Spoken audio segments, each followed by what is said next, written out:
Thank you, Mr. Speaker. In reply, I call the Honourable Member Holly Walker.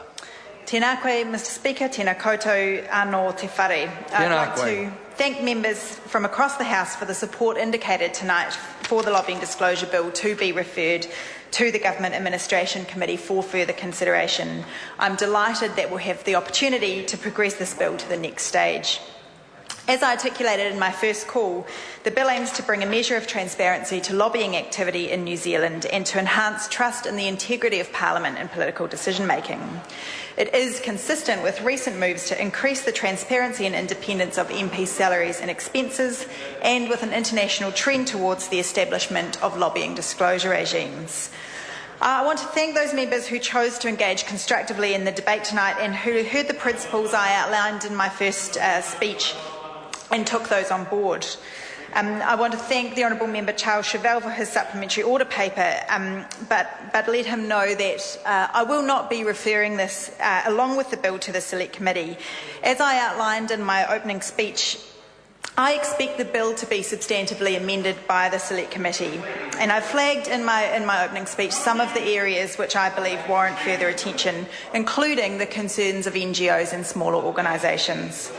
In that context, I think it's premature to propose specific amendments in the way that the member has done at this early stage. I don't wish to prejudice any of the outcomes of the discussion at the committee, and for that reason I don't consider it would be helpful to refer them this SOP. However, I want to reassure the member that I am going into the Select Committee process with an open mind about how the bill might best take into account the particular concerns of the not-for-profit and NGO sector. I'm aware of these concerns, and I'm confident that the Select Committee can address many of them. I'd like to reiterate that my approach to this bill will continue to be guided by the principles that lobbying is a legitimate activity, that an open and accessible government and Parliament is vital, that the public has a right to know who's lobbying MPs and ministers and about what, that a lobbying disclosure regime must be workable, practical, and that it must be fair and apply across the board. I want to thank Sir Kedgley once again for initiating this bill and for allowing me to pick up the mantle of this important work for greater transparency. And I'd also like to thank the many individuals and organisations who have met with me to discuss the bill, and to invite others with thoughts or opinions to do the same and to make submissions to the Select Committee. I thank members for their support of this bill once again. I acknowledge the real hard work is about to begin.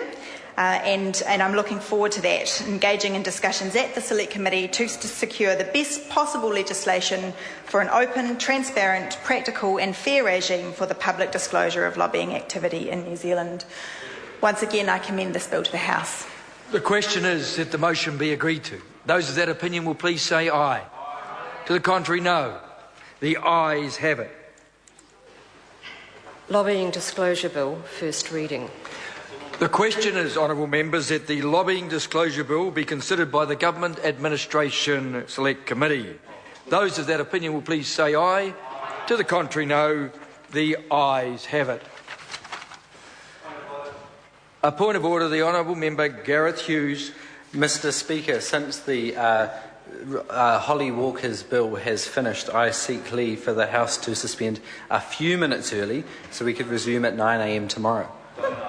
Is there any objection? There is. In that case, I will call on Members' Order of the Day number 6. Overseas investment, restriction on foreign